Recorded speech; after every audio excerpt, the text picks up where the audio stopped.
Hello, everyone. Today, I'm doing a debate about communism with an anarcho-capitalist. Is that right? You said you're an Ancap, right? Oh, you want me to introduce myself? Yeah, Yeah, I yeah. consider myself an Ancap. Okay. Um, all right. So I guess I know we didn't discuss a structure or anything, but I guess I can just lay out generally some arguments about why I'm opposed to capitalism and why I'm a communist, and then you can sort of explain to me, where you disagree with communism, and we can sort of discuss our disagreements from there. Actually, I was wondering if you want to just talk about definitions first, because Mm. to be honest, I've heard so many different takes on communism. I guess I feel like I have a right wing preconception of it that's probably not accurate, Mm. if Yeah. that makes So, sense. so for me, yeah, no, I get what you mean. For me, communism is there's two components to communism, just as the way I see it there's two components to capitalism. And I know Hmm. we're not going to necessarily agree on our definitions of capitalism, but I ultimately don't think it matters, and I can explain why. But so for me, from the definition that I work on, capitalism is defined by one, the separation of society into those who own the means of production and those who have to work for those who own the means of production. So it's defined by the distinction between the bourgeoisie and the proletariat. And then it's also defined by the fact that things are being produced to be sold on a market for profit. And then communism, by contrast, is a society wherein there is no distinction between bourgeoisie and proletariat because everybody owns the means of production in common, and things are produced not to be exchanged on a market, but rather to be used directly by the community, I guess. So it's sort of I guess, more of a planned economy. Yeah, well, it's a commune. People are working together. Yeah, yeah. I guess for me, maybe a better word, if that's the definition that we use for capitalism, would be a voluntarist. Mm. So I don't necessarily think that there should be a separation of people, but I know that there's a lot of laws in place currently that make it hard for people to, rise in the ranks basically. Mm-hmm. And so I'm not particularly happy with the current system we have, but I also don't consider it fully capitalist. But Mm. I'm sure that's exactly the same as when we see failed socialist states or whatever, and people say, well, it wasn't real socialism, and then everyone gets on them like, Mm. no, that was it. You know what I mean? Right. Yeah, yeah. I know what you mean. So the reason that I said earlier that I don't think our difference between in our definitions for capitalism really matters a whole lot is because insofar as I'm arguing for communism, which is a society wherein there's no distinction between bourgeois and proletariat, and things are not being produced to be exchanged on a market for profit, I don't think that you can achieve that through your definition of capitalism, I guess. So Yeah. there's a lot of ANCAPs or even just more libertarian type leaning people who say, I don't have a problem with people democratically owning their workplaces, like worker co-ops. It's just that, if that happens to happen in a free market, I have no problem with that. But my response would be, I don't really think that that can be achieved within the context of a completely free market, because I feel like there's just disincentives against it. There's a part of the reason that there's not as many co-ops being created. Some of it has to do with laws, but a lot of it actually has to do. I saw a study that a lot of the reason there's so little co-ops has to do with the fact that it's just not as profitable for investors to invest in a company that's democratically owned by the workers, because obviously if it's democratically owned by the workers, you don't really get a stake, right? Um, So yeah, I guess that's why I said it doesn't really matter, because I feel like any argument I'll make against my definition, or against what I conceive to be capitalism from my definition, will also apply to your definition, because I don't think that you could overcome the critiques that I levy at my capitalism through the system that you propose. Yeah, I can see that. Well, I guess we should start with like what we consider an ideal situation for a person in our system. So, like, in communism, do people get to own things? Like, I've heard things about like personal property versus private property, but it is kind of blurry for me. So, Mm. So the general distinction between personal and private property that Marxists make is if something's just like something that you own personally or that you use personally, then that's personal property. But if there's something like a factory, which is means of production that people use in common, then that's private property. okay. So then my next question would be, do you need to prevent other people from using your personal property to prevent it from becoming a common means of production? So, like, say for example, well, I don't actually own a mill, but I know people who own mills, you know, like milling machines. And I personally have like a soldering iron and that sort of stuff that you can use to make things. Mm-hmm. If I were actually able to turn a profit on that and buy more, and then, you know, ask people if they want to use my property to make more products with me to sell, does it then become their property because they're using it? Well,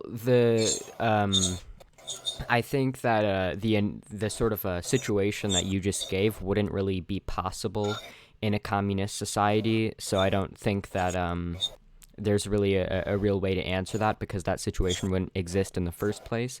Because in a communist society, like, the law of value has been abolished. There is no more markets.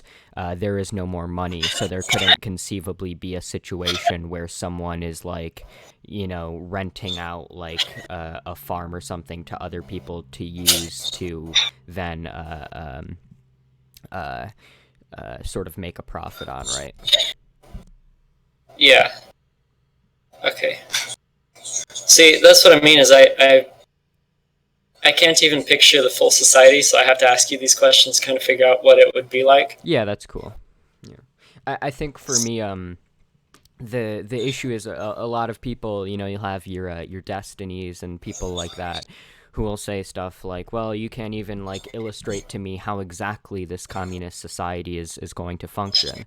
And my answer to that is, well, that's true. You're never going to be able to like explain exactly how a future communist society will function, in the same way that the capitalist revolutionaries, as capitalism emerged out of feudalism, never really had like a grand plan for how exactly capitalism is going to function in the future. I think that you can still have a discussion on the viability of a communist society, even if you can't like exactly picture how it's supposed to function, because while I can't like give you a detailed outlay of everything that communism would necessarily include as far as institutions go and so on, I could tell you the things that communism explicitly won't have. For example, it won't have the division of society into classes, it won't have production for exchange on a market, and so on. And so if someone were to try to convince me that communism couldn't work, they would have to take one of the things that communism, or multiple of the things that communism explicitly won't have, and explain how that's necessary for like a functioning society. Yeah, yeah.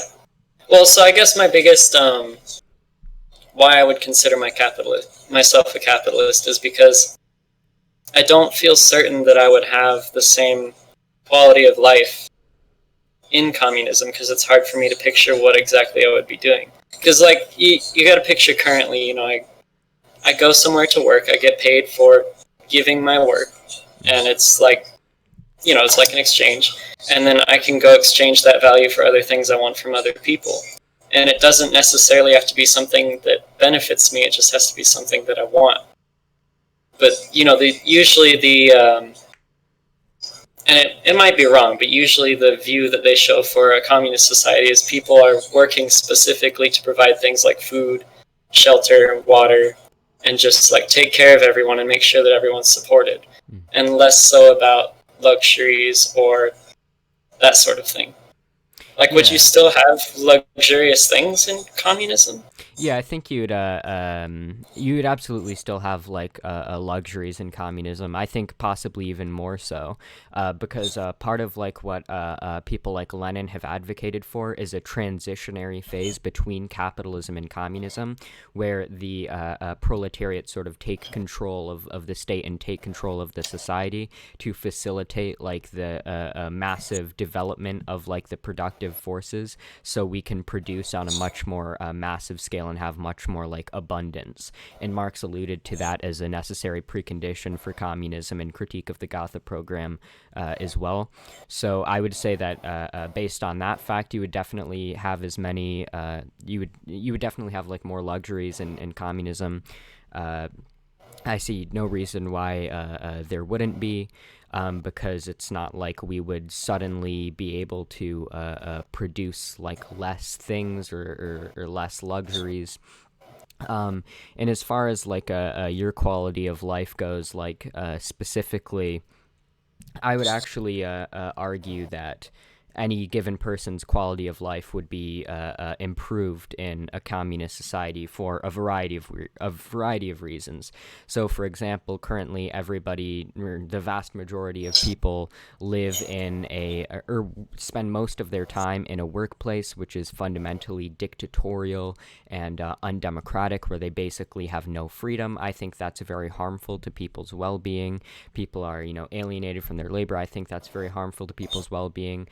Capitalism creates massive levels of inequality, so despite the fact that we produce all this stuff, a lot of it isn't actually allocated to facilitating the well-being of the general population, but rather making a small number of people exorbitantly wealthy to a completely unnecessary extent. Capitalism facilitates a lot of like instability, so you're always living under the threat of like an economic collapse.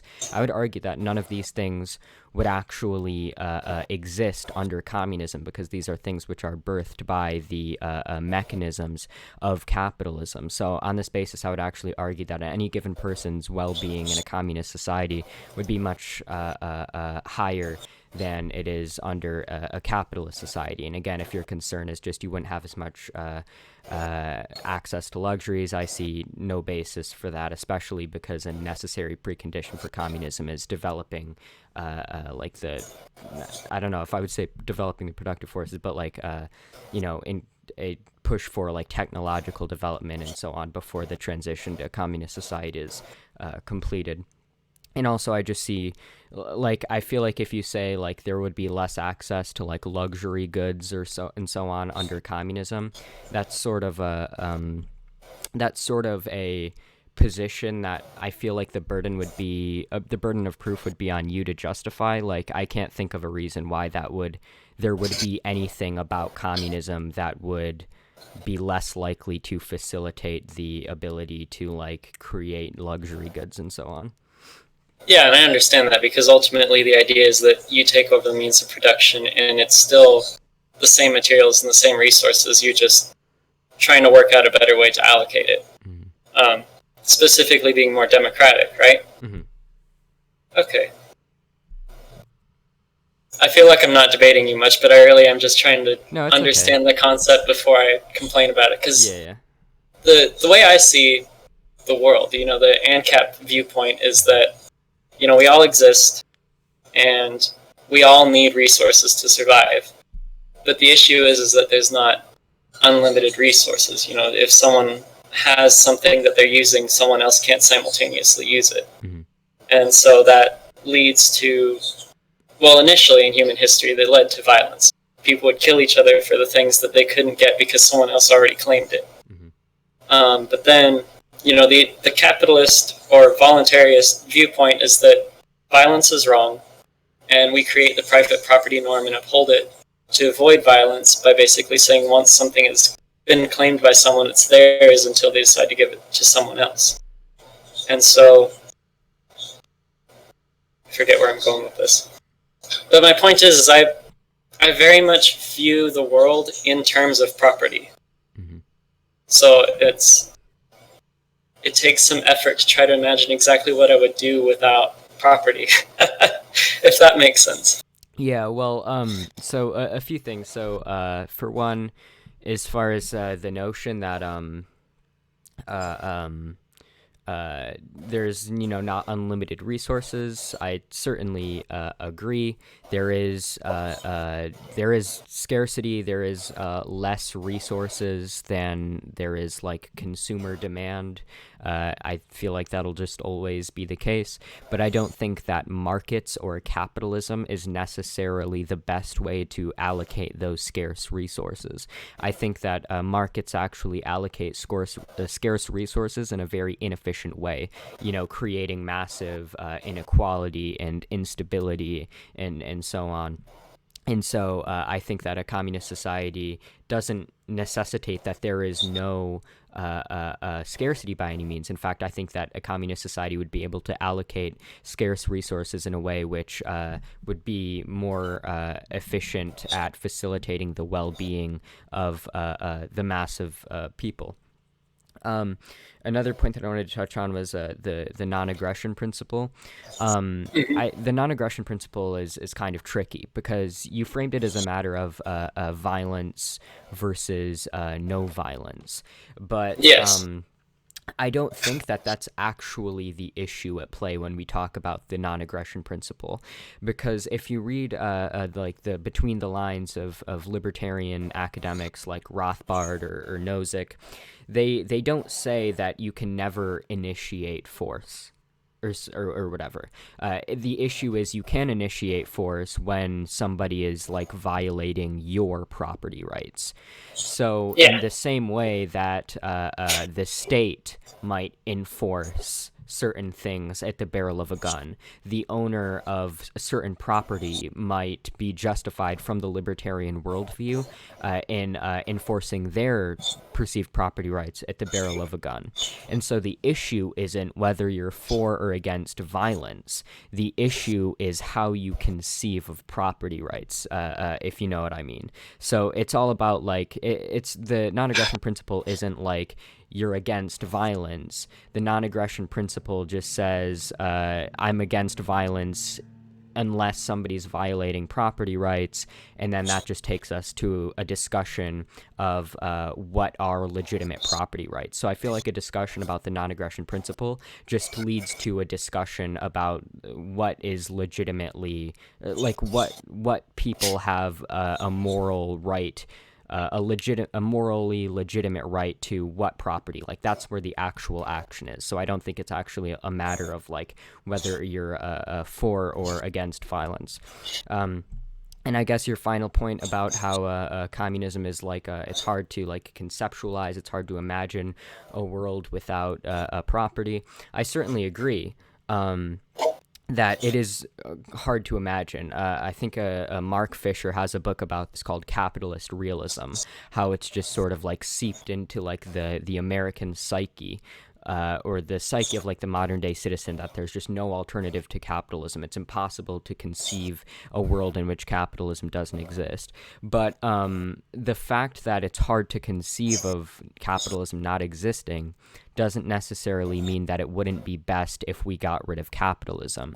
I'm sure it was very hard for people who lived in slave society and people who live. I'm sure it was very hard for people who lived in slave society to conceptualize a world where slavery didn't exist. And I'm sure it was very hard for people who lived in feudal society to conceptualize a world in which feudalism didn't exist. But nonetheless, it was a massive step forward for humanity to go beyond these various epochs.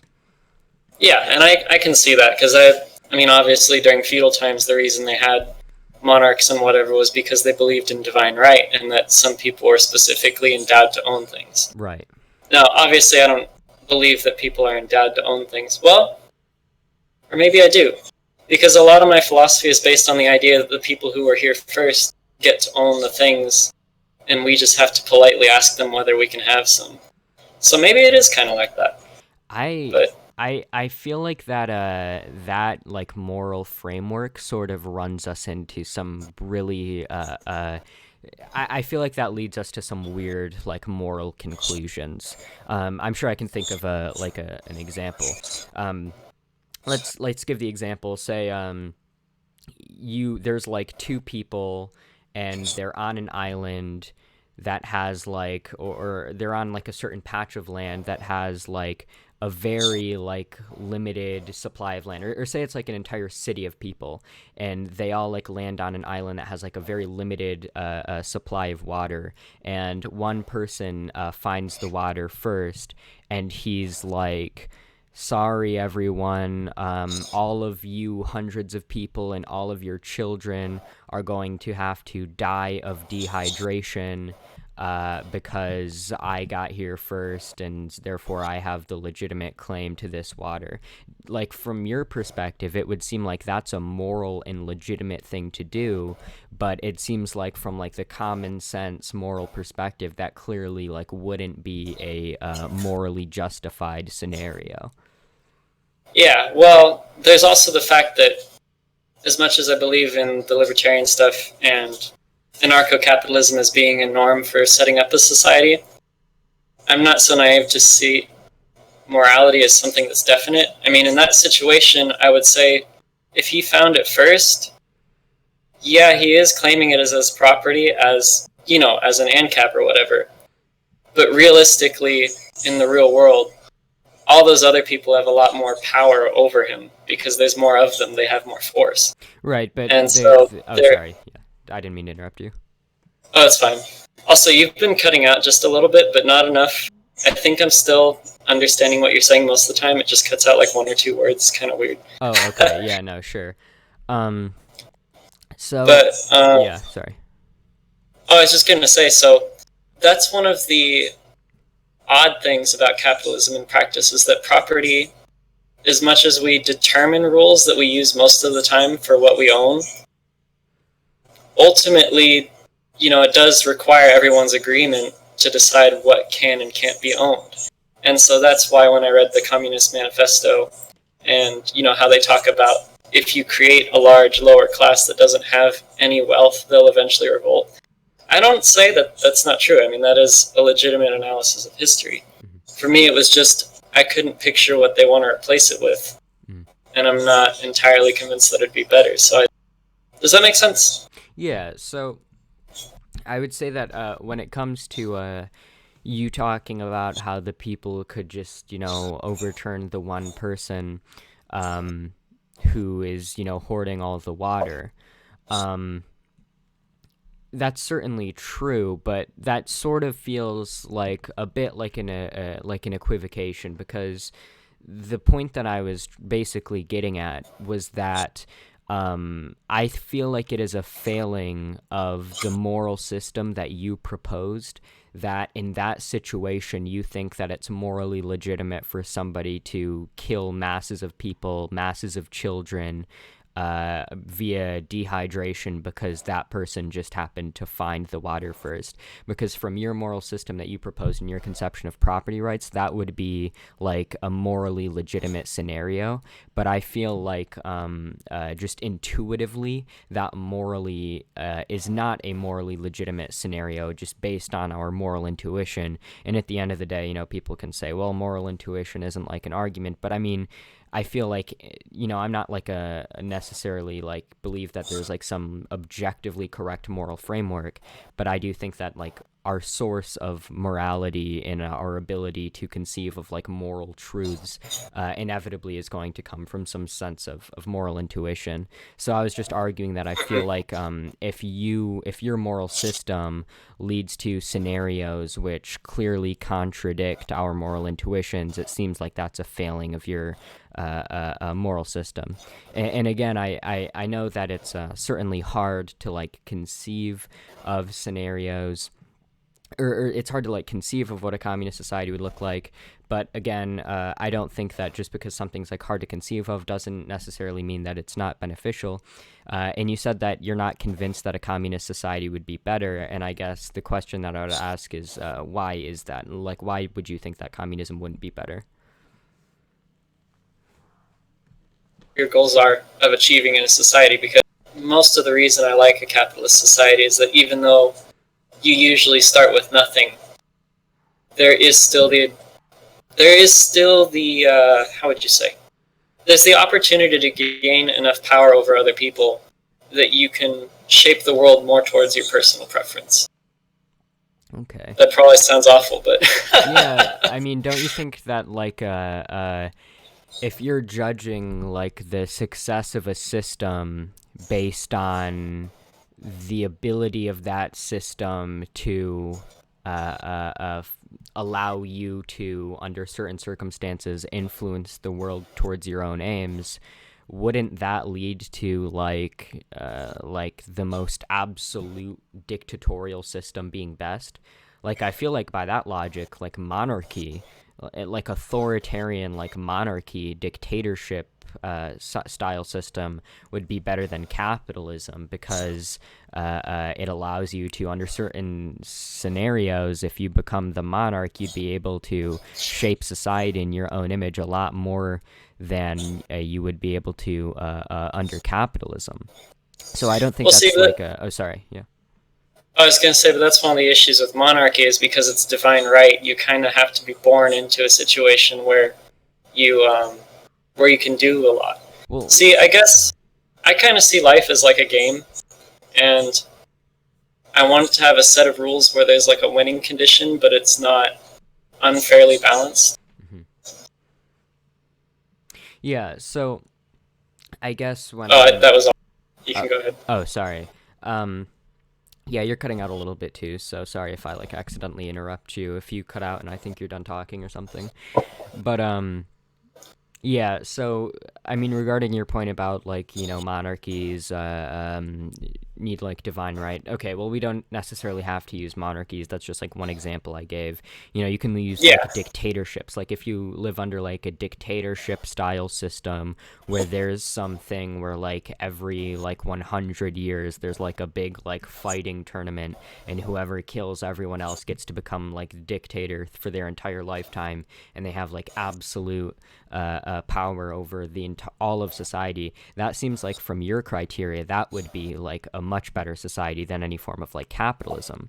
And that's why I don't think that that's like a very good criteria to necessarily like approach the situation from, because like you can have a situation where well, because first of all, I think anybody's goal is to achieve like well-being. And I don't think that having massive amounts of like power, or being able to reach as much power as you can reach, or being able to influence society as much as possible, is necessarily conducive to being super well off. I think having like a lot of power can actually put a lot of like stress on people. It can be very harmful to everyone else in society. So I wouldn't like evaluate the success of a system on the basis of its ability to help people shape the world in their own image as much as possible, especially because what we see under like capitalism is when people do that, they do that at the detriment to society at large very often. And I'm concerned with facilitating the well-being of most people, not just the people who happen to be able to acquire power in the system. Yeah, and I was going to say, on the topic of the dictatorship thing, is, personally, I don't think fighting is very fun. That's why I'm not in line with the people who say might makes right. But I do enjoy seeing the competition of people trying to outwit each other, or like make better technologies to sell to people. Like Musk, I really like. And I feel having to fight for that kind of power, then when they get it, it's like a deserved reward. Like, I'm happy for him to be there. Meanwhile, there's people, like, I hear a lot of criticism of Jeff Bezos, and I don't know of anything particularly helpful he's done for people. And so it kind of makes me want to go, research more into how he got where he is, and why he didn't bring up with him that kind of empathy for the common people, considering where he came from. I think that's kind of odd. Yeah, so just to make sure I'm like properly understanding your argument. So you're sort of arguing that you like capitalism because you like competition, and you like the idea that people who win that Did you competition cut out? should. Oh, Oh, sorry. I was just saying. So you're now arguing that you like capitalism because capitalism is basically a system based around competition, and you like the idea of there being competition, and you like the idea of people being rewarded for winning that competition, basically. yeah, that's actually very much in my value system. And one of the things that really bothers me is that we don't have a separation of the market and the state. And so we get this problem where people, they gain the power and then they change the rules to keep themselves in power. And that, to me, is like a perversion of that system. And unfortunately, obviously giving people monetary power, then they can go bribe people. Mm-hmm. But as with any ideology that stems from, very, how would you put it? It comes from a group of people that think the same. So I picture that if I could actually get a bunch of other Ancaps and we could have our own society, that we could play by these rules and have fun with it. But then, of course, you also have other people who are going to take advantage of it or try to change it.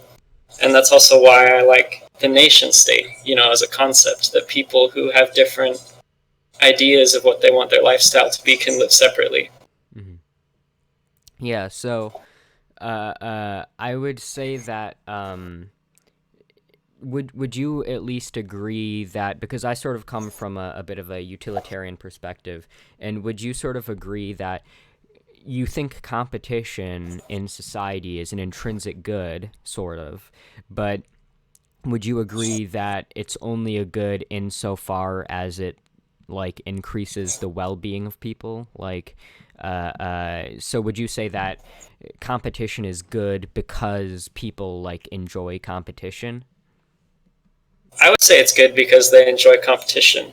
I mean, most of the time it seems like one of the benefits is that being good at that competition also means helping a lot of people. Mm-hmm. I mean, obviously, because, you make. And here might be a difference between our definitions, because I remember earlier you said products are made to sell on a market. Mm-hmm. But I always saw it more like you create a product because you see a problem that people need to have solved. And you're hoping that you can make it in a way that it solves their problem, but it's also not so expensive that it's worse than just having the problem to begin with. Mm-hmm. Yeah. But then I know there's also consumerism where companies, instead of trying to solve real problems, invent stupid problems and then use propaganda to sell it. And that I'm not really a fan of. I think that's I don't participate in buying like consumerist sorts of stuff. And I make a lot of my own stuff and like mend my clothes and all that sort of thing. Okay. If that makes sense. Yeah, so just to make sure I'm getting your argument clear, so you did cut out a little bit. Did you say that you would or you wouldn't say that competition is good insofar as it makes people like happy and it makes them better off? Yes, I would say both of those. At least for people that enjoy competition. I realize that people have different values, obviously. Yeah, so I would say that if your argument for capitalism is that it, includes competition, and competition makes a lot of people happy, so therefore, capitalism is good, I would have a couple different responses to that. So for one, I think that if people like really do like competition and competition makes people happy, you can have certain forms of competition in a communist society that don't necessarily revolve around like the same like economic competition. Like you can have competition without having like economic capitalist competition. So, and I would argue that that would actually be beneficial because I think economic capitalist competition births a lot of other negative externalities that you wouldn't necessarily have to have if you got rid of that kind of competition and then just had other kinds of competition in society, like different sorts of like social competition and stuff like that. I would also refer to a book that was written by an evolutionary biologist and a communist called Peter Kropotkin. And the basic finding in his book, which was called Mutual Aid, a Factor of Evolution, is that societies tend to fare better and societies tend to be better off and they tend to flourish more when that society is built around the premises of mutual aid and collaboration rather than like this like competition and survival of the fittest attitude. So that seems to be the result, and that was the result of like an empirical historical analysis that people tend to be happier and societies tend to flourish more when society isn't based around competition but rather cooperation and mutual aid. And so then on that basis, I would sort of question the empirical assumption that you're making. I would also contest you on the premise of, things aren't created to be sold for profit. Things are created because, someone sees that people need a certain thing.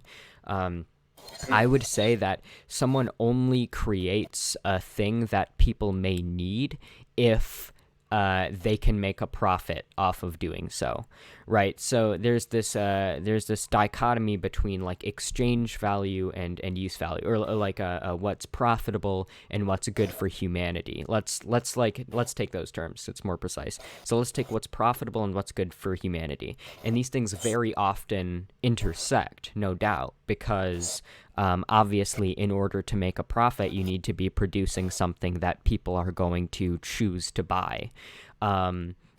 But I would say that the only reason capitalists produce things that are good for people is because in producing something that's good for people, they're making a profit. And when when what's profitable and what's good for people and desirable for people sort of contradict one another, which they do, I would say that capitalism goes with profits over people all the time, and that's a fundamental problem of capitalism. And so, for example, we have like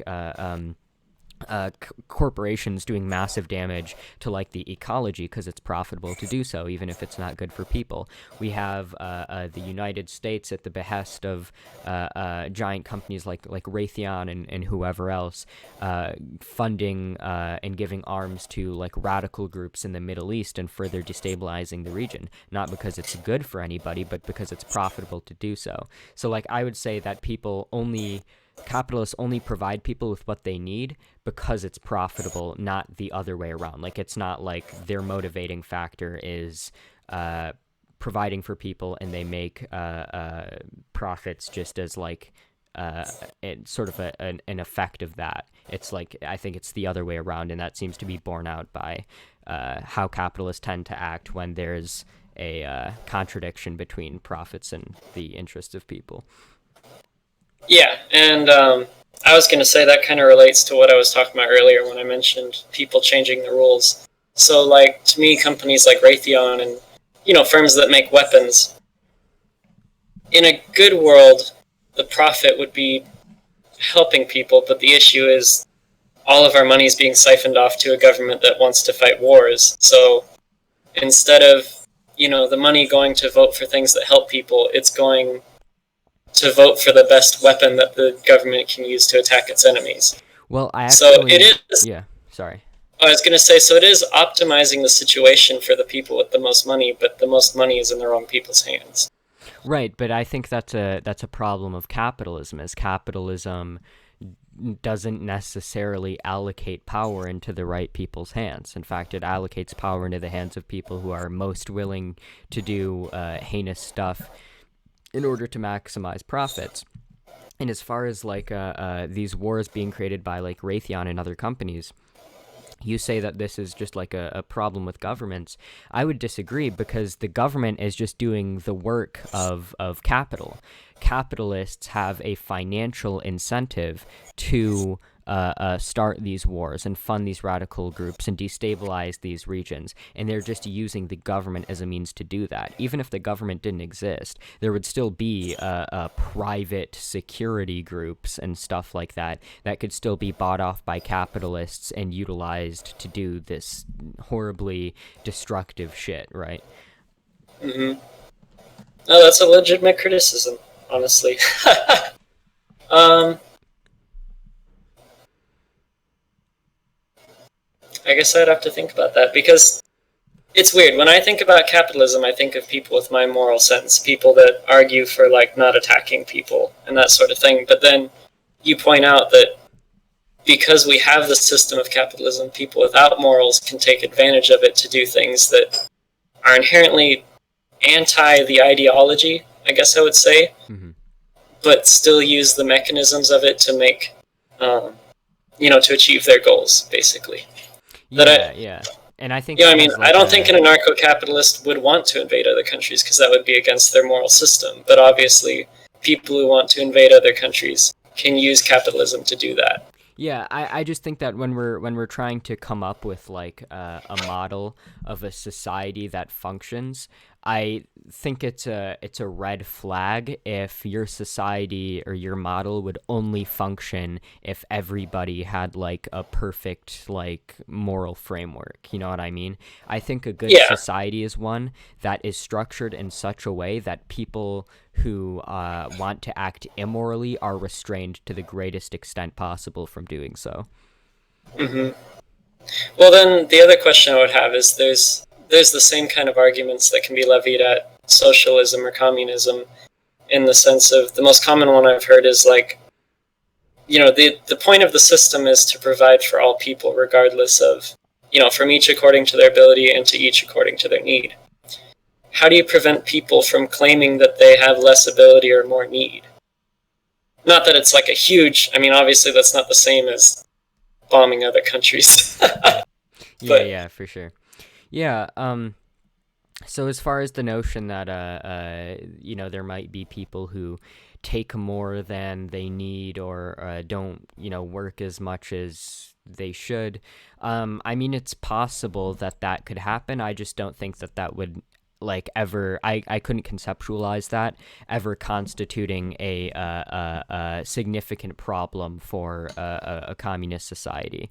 So like people say like, well, why would people work? um, my my stance on like why people would still have incentives to like work and innovate and contribute to society would be that while it is true that currently in a capitalist society money is like a very strong incentive for working and innovating and so on, but money isn't the only incentive, right? I think that there's other incentives, for example working for like personal fulfillment or working for the good of the community. I think there's other incentives, and I think the profit incentive is an incentive which is not the only incentive, but is an incentive which actually suppresses other incentives. Because, for example, if you have like the profit motive being like the guiding principle of society, obviously people are going to be less likely to just like do work for what they find personally fulfilling or for the good of the community and so on. So I think that when it comes to like people contributing to society, money is one incentive to do that, but it's not the only incentive, and it's an incentive which suppresses other incentives. So in the absence of that incentive, I don't think we have any basis on which to assume that the other incentives wouldn't become more prominent. And so I don't think we have any real basis on which to say that getting rid of the profit incentive would, on a sort of a net level, reduce people's incentive to produce for society. And there's actual empirical basis for this. There was a little while back, there was a Harvard Business Review study that found that innovations which were done like for free and given away for free are increasingly outcompeting patent protected for profit innovations in many parts of the economy. And that's just like another example of how the profit motive is not the only incentive. It's being outcompeted by other incentives. And that's even in a capitalist society where the profit incentive is suppressing these other incentives.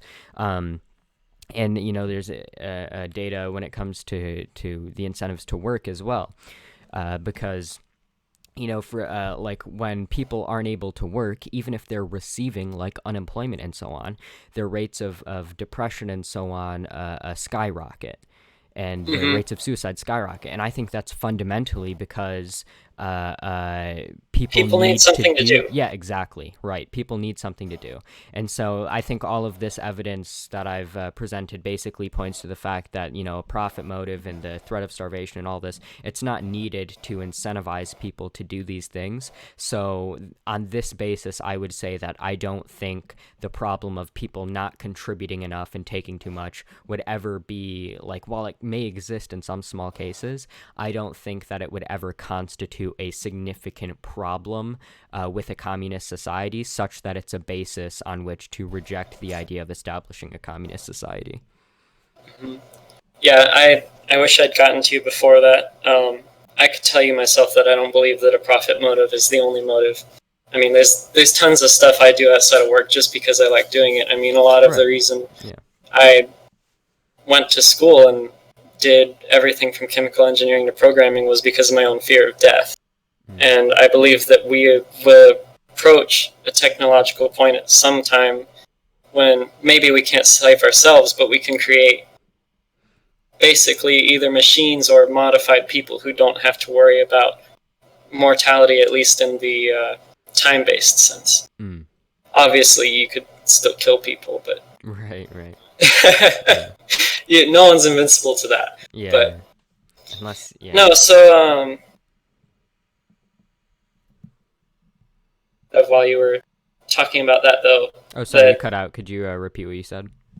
I was going to say I did think about a better way of phrasing basically what I was asking while you were talking about, though, is would you still have freedom of association in communism? Because that's one of the things to think that I would be putting in work that might eventually benefit people I don't like is a little bit upsetting. I kind of like that, with capitalism, because I get to own my labor and give it only to people that I want, and own my money and only give it to people that I want, that I can specifically support people that are like my type of people, I guess. Mm. I don't mean this in like a nationalist sort of way. I mean this like for example, I've seen on the news people that say things like they have body dysmorphia and they want to cut off their legs because they feel more comfortable as a handicapped person. I wouldn't want any of my effort going to something like that, where someone's just hurting themselves for like odd psychological reasons and not necessarily giving any benefit to anyone. Mm. Yeah, well, there still definitely would be freedom of association in the sense that, like, I think for me it's a fundamental like principle of communism that there's sort of like a open borders and free flow of people between the different, like, I don't know what you want to call it, like maybe communes, I guess is a fine Mm-hmm. word to use. I feel weird speculating about what the different like cultures are going to be called or whatever, but yeah, I mean there would definitely be freedom of association in that sense of where you can go wherever you want to go and so on. And then even like within communes, it's they have the freedom to associate with what other communes they want to associate with and so on. So yeah, I think fundamentally there would be a freedom of association in the sense that you're talking about. You hoped there would be.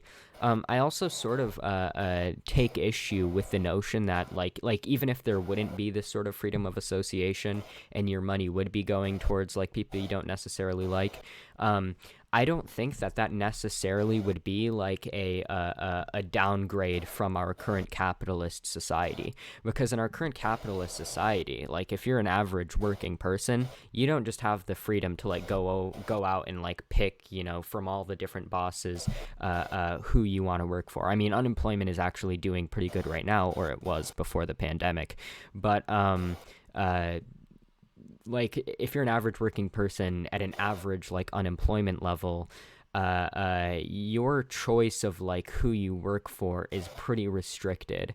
And like, I mean, like 70% of Americans are like living paycheck to paycheck. Like most people's economic situation is completely dire. I don't think that there's anything about removing the state or an anarcho-capitalist society that would really mend that. You know, I actually think there's studies that if you were to get rid of the state and get rid of all social programs, people would actually become poorer. So I think that generally in any capitalist society, the economic situation of like the average person is going to be dire enough to the point where they are basically going to be pressured into having to work for some capitalist, whether or not they like where their labor is going towards. And that's sort of like why I take issue with the phrasing of like you own you own your labor in a capitalist society, because I think fundamentally the bourgeois owns your labor in a capitalist society and extracts surplus value from it, and so on. Mm-hmm. I was gonna say I've never really cared all that much who I worked for. Well, I guess it. Sorry. Oh, continue. Maybe you can help me clarify my mind. Yeah, I was just gonna say, like, that's why we need the back and if forth. you don't really care where your labor is going towards, then I don't think that would like be a complaint that you would have with a communist society. You know, because earlier you were saying like you just like if your complaint with the communist society would be potentially your labor, if there was no freedom of association, which, you know, there would be, theoretically, your labor could be going towards places that you don't want. You know, I don't think that's too much of an issue if you don't really care that much where your labor is going towards, you know? Yeah, well, I guess what it is with communism, I don't picture a back and forth. So, like, when I work for someone, I have hours available to go do something. I don't just want to sit at home all the time. But I do want money to be able to spend on other things. So to me it is, I don't know how to put it. Basically, I'm getting my labor back in a more liquid form, is what I'm saying. You know, I'm doing something that doesn't necessarily benefit me, but then I'm getting something back that really benefits me. And so I don't really care if someone else has whatever hours that I did whatever. But I do like having their money to go spend on things and people that I care about. So, your concern is one about compensation of, like, you know, being compensated for the labor that you engage in? Yeah, so, like, say, and I, obviously, like, well, okay, first I have to ask you if this is a reasonable example. Could you have communism in, like, a traditional, like, farm nomadic society, like where people are just farmers or hunters? I'd probably theoretically, yeah, I think so. Okay, I want to make sure I wasn't simplifying the situation to a point where it was like unrealistic to even compare it. But you know, so I pictured a communist society in that sense. You would have people doing either farming or hunting or making clothes, whatever they were best at or whatever they liked. That part I'm not quite sure. But then, how would you say it? With the stuff that they make, do they get any say in who it goes to? Or does it just get distributed evenly and they live with that? If one guy in the community is like working really hard, do people give him more respect? Yeah. I don't know. It's like all those questions, it's never something that I've had clarified, like what the communist ideal world is like. Yeah, and again, it is sort of hard to like give out like a blueprint of like what exactly a communist society will look like, because any blueprint that you give out is inevitably going to be inaccurate if communism ever actually does happen. Because I mean, what are the chances that like me in my armchair is guessing correctly what communist society will look like? But you know, I could try to and again, I feel like the real question is whether or not the things, because I can't give you an answer as explicitly as to everything a communist society will have. So I think the real question is, could you demonstrate to me that any of the things that a communist society wouldn't have is necessary for a society to function? But I mean, I could try to answer that to the best of my ability. would, if somebody's being working really hard, would they be like compensated maybe in like the form of, even if they're not being like paid more because there's like no more money or whatever, would they be compensated more like socially, like as far as like social respect? I mean, I would say probably. I don't see any reason why that shouldn't happen or why that wouldn't happen. So yeah, I would say that's like pretty plausible. As far as the idea of like in a communist society, what if, like, do you just have to deal with how what you produce is allocated? Basically, but again, you do have like free choice over like what commune you want to like associate with, and so on, and like how you want to associate yourself, so you do to an extent like have control over that. But for the most part, yes, the what is produced by labor is distributed like democratically by the community as a whole. So oh shit, Yeah. my light So like, keeps cause going out. if you picture in like the perfect anarcho-capitalist version of that scenario I just gave, you would obviously have people doing whatever they figured they could get the most value out of. So like, if the guy's really athletic, he's really accurate with a bow, he's going to go out and hunt, and theoretically other people in town are going to want meat, so they'll trade either their bread or like stuff they foraged, that sort of thing. And then you've got the other situations, like say someone just wants to do art. um, in the anarcho-capitalist society, if it's good art, people are going to buy it. They're going to trade their meat and food to have this art in their house. If it's really crappy art, no one has to directly go up to them and be like, bro, your art sucks, we're not going to pay you. They just have to like ignore the guy, and the guy gets the hint, and it's less confrontational. So I guess what I imagine is, suppose someone tries to do that as their job in like a communist society, do we actually have to go tell them like, no, we don't want you doing this, like, you're bad at it? Well, in a communist society, people wouldn't have to be like buying someone's art in order for them to like make art, right?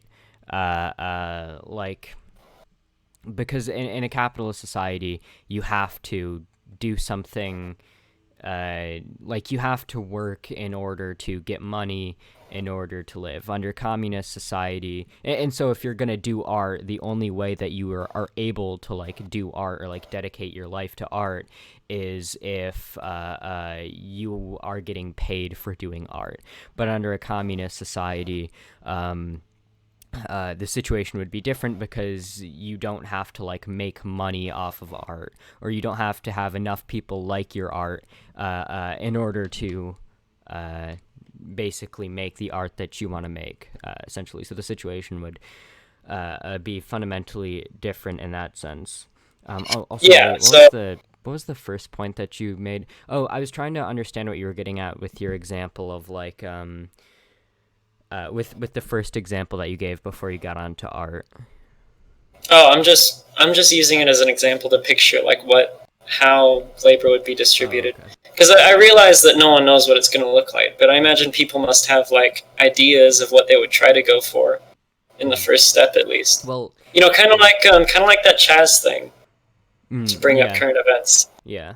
I actually think that's really cool. Mm. Um, maybe that sounds dumb considering I'm an anarcho-capitalist, but like, I've actually been making fun of my libertarian friends and being like, you guys, the socialists did the boogaloo first. But I don't know. I mean, they've definitely had some problems. I mean, they did manage to distribute food until it got stolen, I think, is what happened. Mm. Unless I didn't hear the news right. But like, honestly, I think it really sucks that the government is going to come down on them, because theoretically, I don't know the whole situation, but I picture this must be like their neighborhood, like where they live. Mm-hmm. And so, I don't consider it a NAP violation for them to just separate from our country. It's their stuff. And if Mm-hmm. they want to live differently, they should be allowed to. Right. And so I don't know if people are going to blame capitalism for the government coming and crushing them eventually. If that happens, I assume it will. Mm-hmm. But I think that kind of sucks, because as an anarcho-capitalist, I kind of respect them. I'm like, they're making the world they want to have with their own property. Right. So I see what you mean. yeah. I don't think anarcho-capitalism and communism. Where does anarcho-communism stand anyway? Because people always talk about communism being centrally planned, but Well, I would actually disagree with the notion of communism necessarily being centrally planned. I'm not really an advocate sorry, for. you cut out. Oh, sorry. Yeah, I'm not really an advocate for communism being centrally planned. Um, I guess I take like more like a decentrally planned approach, as did Marx. Marx didn't define communism as a centrally planned economy where one agency plans the entire economy or whatever. Marx defined communism as the free association of producers. But anarcho-communists, in all honesty, like anarcho-communists, they're just communists. Like they don't really deviate in any way from what traditional like Marxist communists see the end goal as, or at least most of them don't. We all have like the same end goal, the same like vision of communism. Anarcho-communists just have like a different means of doing that because like Marxists generally see a necessity for seizing state power in the transition to communism, whereas anarcho-communists are opposed to the notion of seizing state power in order to facilitate the transition. Yeah, and I can see that. It seems like whenever someone seizes state power, they completely forget what they were doing and just take over. Well, I think a lot of that is actually not so much the failure of the notion of seizing state power, but rather the failure of socialism in one country. Because, the traditional Marxist view of like Friedrich Engels and Karl Marx and even Vladimir Lenin is that the revolution has to be an international proletarian revolution. And then Hmm. certain theorists like Stalin suggested that the revolution actually needs to take place in one country and then sort of create a base for the global revolution and then sort of export the revolution outwards after socialism has already been established in that single country. But the Hmm. problem with that is when you have socialism, well, I don't think socialism can actually even exist in one country. But even if you have like a proletarian state in just one country and you try to establish it there and like nowhere else, then that country is just going to be subject to like imperialist meddling. And we've seen in the past that sort of imperialist meddling actually gives rise to authoritarianism within like attempted socialist states, like Yeah, Soviet basically the other archives. countries come and screwed up. Yeah, like the Soviet archives suggest that part of the reason for Stalin's like great purges and like general authoritarianism was because like other countries were trying to like infiltrate the Soviet Union and sabotage it. And I'm not like apologizing for Stalin. I think Stalin committed genocide, so I'm not a fan of Yeah. Stalin. But No, I'm not a fan of him either. I'm not trying to excuse his behavior in any sense. I'm just trying to like generally explain how there's like a deeper level to this than like seizing state power is bad and these people are authoritarian. It's more complicated. I feel like it's more a product of the failure of trying to establish a revolution in one country and then exporting it outwards.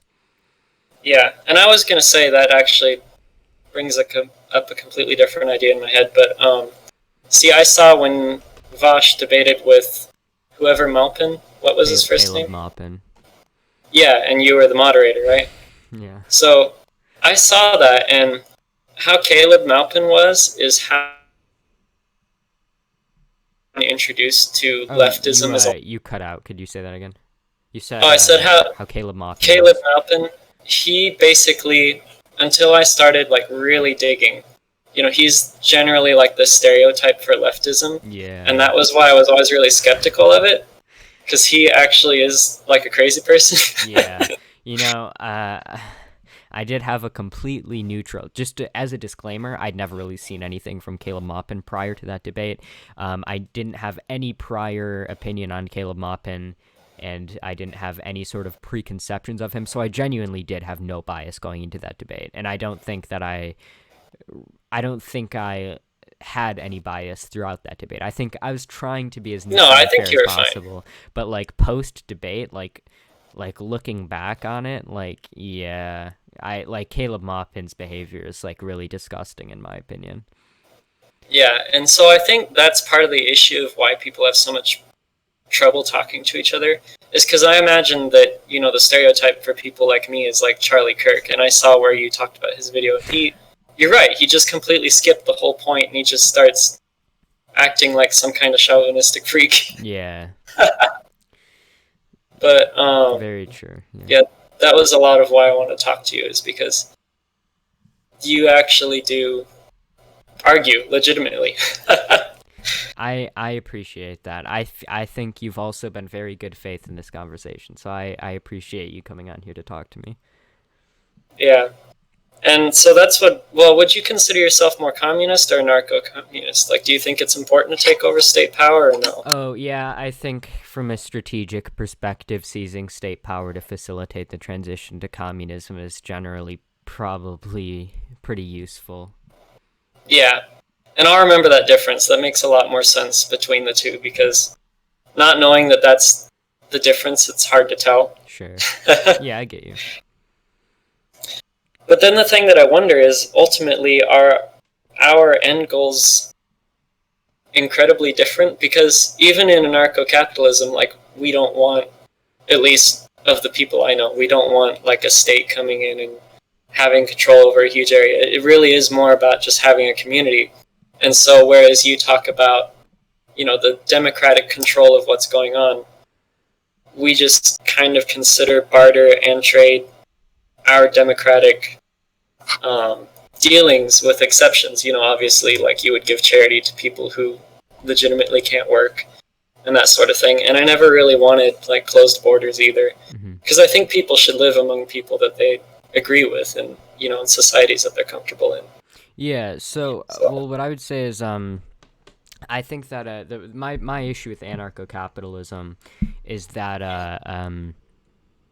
it feels sort of like you can say that it's like democratic or whatever, but I feel like I would actually disagree with that. I think that capitalism is fundamentally undemocratic, both because the workplace is an undemocratic institution and because the lack of democracy when it comes to the workplace and the profit motive which capitalism operates on breeds a lack of democracy on the macro scale. So like in our current society, an example of that would be, because capitalism is fundamentally undemocratic, this breeds like money being disproportionately centered in the hands of a small number of super wealthy people. And this leads to that small number of super wealthy capitalists being able to influence the government to a much greater extent and influence society sort of in their own image at the expense of the government being accountable to the mass of working people. And I think even if you were to get rid of the state, you're still going to have private institutions which the capitalists would be able to disproportionately influence in their own interests in order to wield more power over society. So that's sort of one of my issues with anarcho-capitalism, is I think it is actually fundamentally antithetical to the idea of having a free and democratic society. Yeah, so I guess I get what you're saying, is that your criticism is basically of scale, that pure capitalism implemented on a small scale, as it gets bigger, devolves into something that's not even related to the original values. Well, it breeds, like my basic issue is that capitalism inevitably is going to create massive levels of inequality. And that's because when you have like capitalists controlling the means of production and everybody else working, and those capitalists decide where the surplus that business creates goes, decides how much they're going to pay themselves versus how much they're going to pay their workers, etc. The inevitable end result of that is that those capitalists are going to become extremely wealthy, disproportionate to the rest of society, which is going to breed incredible inequality in wealth. And when you have an incredible inequality in wealth, the people who have the disproportionate amount of wealth are going to be able to use that wealth to influence society towards their own ends at the expense of everybody else. So I guess like because wealth is power, and or wealth is able to control power or help one wield power, and capitalism breeds incredible wealth inequality, I think that capitalism is therefore fundamentally antithetical to the idea of democracy ever being truly actualized. Yeah. Okay, I can see that. I really don't know what else to say. That's fine. Um, yeah, we have been talking for like an hour and 10 minutes, so, we can stop there. Okay, but I would like to talk to you again sometime, Yeah, just for on sure. other topics. Yeah, just hit me up on But yeah, Discord whenever. I would have to think about that because a lot of the philosophy of anarcho-capitalism is based in being around another, a group of anarcho-capitalists that have agreed that these are the rules and we're not going to change them to basically take advantage of each other. Mm-hmm. Like playing it like a game with your friends, basically, Yeah. and not seeing it as a whole society sort of thing. Well, I would say, just to nail down like one final point, I would say that this idea of like anarcho-capitalism would be able to work if everybody decided to play by the own rules. I think the idea that a group of people could come together, or like a large group of people would be able to come together and play by like the same rules mutually in a capitalist system. I think the idea of capitalism is fundamentally antithetical to that, because in a capitalist system, the one motivating thing is profit. And so when you have like a profit motive which is guiding people's actions, they're going to be like much less incentivized and much less able to like play by the pre-established rules that society has agreed upon. And that's why you see capitalists doing things that break the general social norms of society and the general moral norms of society, because it's profitable to do so. Mm-hmm. Oh, I did think of one thing though. Hmm. I was going to mention one thing I really don't like is corporations, because and intellectual property. Those are two things that I wanted to bring up, but I forgot about it while we were talking. Corporations, for one, I don't like that they basically take the responsibility away from the owner. Where it's considered like a legal entity that can take fault for things. Meanwhile, the CEOs and whoever get away with it. Because I've seen lots of cases where like a company does something really awful, but because it's incorporated, all the legal ramifications go on like this abstract entity known as the corporation. Meanwhile, it goes bankrupt and all the CEOs can walk away with their yachts and whatever. That doesn't make any sense to me. Well, this is actually great. We can end on an agreement. And then the other thing was intellectual property, because the whole point in the anarcho-capitalist canon of having private property is to resolve conflicts over scarce items. But intellectual property isn't scarce. You can have an idea and share it with other people and not lose that idea.